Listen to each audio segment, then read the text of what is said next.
अरे छात्र छात्राओं नमस्कार, सुप्रभात। आज हम कक्षा 10+2 के इतिहास विषय पर पाठ 4 की शुरुआत करने जा रहे हैं। पाठ 4 का अध्ययन करेंगे। हम अध्ययन जो कर रहे हैं वो प्रश्नों के माध्यम से करेंगे। पहला जो प्रश्न है जो अभ्यास का बनता है, प्यारे बच्चों, इस चैप्टर में से आपके 2 नंबर के और 1 नंबर के प्रश्न आते हैं, तो हम उसी के अनुसार आपके प्रश्नों को समझाएंगे, करवाएंगे। आशा है आप उसको ध्यानपूर्वक समझने का प्रयास करेंगे। पहला प्रश्न है, 6ठी शताब्दी ईसा पूर्व को विश्व इतिहास में धार्मिक क्रांति का काल क्यों कहा जाता है? या प्रथम सहस्राब्दी ईसा पूर्व यानी पहले ईसा पूर्व के 1000 साल को विश्व में धार्मिक क्रांति के नाम से क्यों जाना जाता है?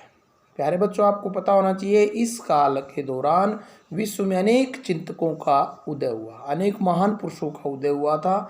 इनमें ईरान में जरथुरुस्त, चीन में खुंग्स्ती, यूनान में सुकरात, अरस्तु, प्लेटो और भारत में महावीर जैन और महात्मा बुद्ध जैसी महान विभूतियों का जन्म हुआ।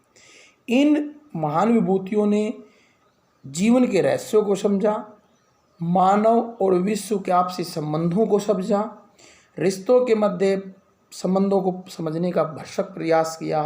और यही समय था जब भारत में एक नई सभ्यता, नई गंगा घाटी के आसपास नए नए नगरों और सभ्यताओं का उद्भव हुआ था। भारत में ही नहीं, विश्व में एक नई क्रांति, नई धार्मिक प्रवृत्तियों का विकास हुआ, नए संप्रदायों का उद्भव हुआ। इसलिए इस काल को विश्व के लिए धार्मिक क्रांति का काल कहा जाता है। दूसरा प्रश्न, तो इस पाठ का एक महत्वपूर्ण प्रश्न है, उससे कई प्रश्न बनेंगे। उनमें से हम पहले प्रश्न पर चर्चा कर रहे हैं। सांची का स्तूप कहाँ स्थित है? इसका निर्माण कब और किसने करवाया? निर्माण करने किया जो उसकी मुख्य विशेषताएं बताई।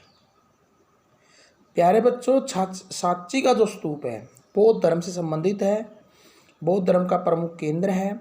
यह भोपाल से 20 मील उत्तर पूर्व की तरफ एक पहाड़ी की तलहटी में स्थित है। 19वीं शताब्दी ईस्वी में 19वीं शताब्दी ईस्वी में इसकी खोज हुई थी। और इस स्तूप का निर्माण मौर्य काल में अशोक के द्वारा किया गया था। प्रारंभ में यह ईंटों से बनाया गया, शुंग काल में इसका आकार बढ़ाया गया, जबकि सातवाहन काल में इसके तोरण द्वार और महत्वपूर्ण शालबंजिकाएं और महत्वपूर्ण केंद्रों का निर्माण किया गया था। इसका पुनर्निर्माण कार्य किया गया था बार बार। आज यह बौद्ध धर्म से संबंधित प्रमुख बौद्ध विहार केंद्र स्तूप है। इसकी 2 मुख्य विशेषताएं इस प्रकार से हैं। सांची के स्तूप तोरण द्वारों पर महात्मा बुद्ध के जीवन से संबंधित घटनाओं का चित्रों के माध्यम से दर्शाया गया है। दूसरा, जो चित्र बनाए गए हैं वो प्रतीकात्मक हैं, जैसे कमल, पद चिन्ह, घोड़ा और आपका महापरिनिर्वाण के लिए कमल का फूल दिखाया गया है। इसी प्रकार से बोधि वृक्ष दिखाया गया है जो उनके विभिन्न समय के प्रतीकात्मक है। अगला है, भिल्सा टोप्स पुस्तक क्या थी, किसने लिखी? प्यारे बच्चों, सांची के स्तूप की जो खुदाई कार्य हुआ, उसका अध्ययन जो कार्य हुआ, उनमें सबसे महत्वपूर्ण कार्य शुरुआत जो की थी वो भारत के पहले पुरातात्विक journal director general Alexander Cunningham के द्वारा की गई थी। उसने यहाँ रहते हुए खुदाई कार्य, निरीक्षण कार्य, अध्ययन कार्य किया, सांची के स्तूप का अध्ययन किया और उसके प्राप्त चीज़ें, अभिलेख जो मिले उनका अध्ययन किया और एक पुस्तक लिखी। और उस पुस्तक का नाम था जो भिल्सा टोप, जो 1854 में प्रकाशित हुई थी। अगला, सांची के स्तूप के संरक्षण के लिए भोपाल की बेगमों का क्या योगदान था, वो बताइए। प्यारे बच्चों, सांची के स्तूप का संरक्षण में भोपाल की बेगमों ने महत्वपूर्ण भूमिका निभाई। सांची का स्तूप बौद्ध धर्म से संबंधित है, जहाँ महात्मा बुद्ध की अस्थियां रखी गई थी।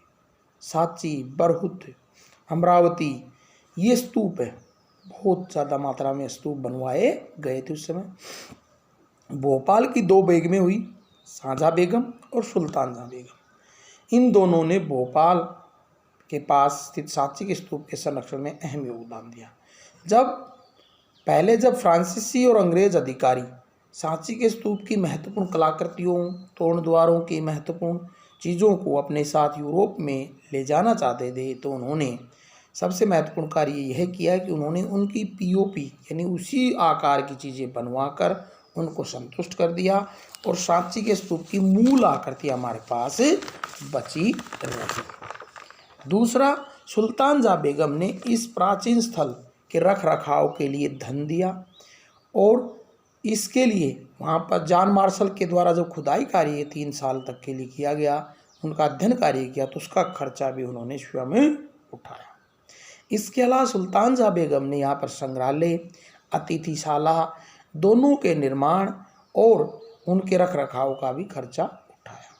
इस तरह से उनके विवेकपूर्ण कार्यों से सांची का स्तूप बचा रहा, नहीं तो अमरावती और वह अन्य ऐतिहासिक स्थलों की तरह वह किसी ठेकेदार या किसी सरकारी अधिकारी के चंगुल में फंस सकता था और यह सांची का स्तूप समाप्त हो सकता था। इस तरह से इनके विवेकपूर्ण कार्यों और ठेकेदारों के दृष्टि से बचने के कारण सांची का स्तूप आज हमारे पास स्थित है। तो ये तो हमने अध्ययन किया सांची के स्तूप के बारे में, जो प्रश्न परीक्षाओं में आते हैं उससे संबंधित समस्याओं का आपको बताया, जो प्रश्न थे वो समझाए। आशा आपको समझ में आए होंगे। धन्यवाद।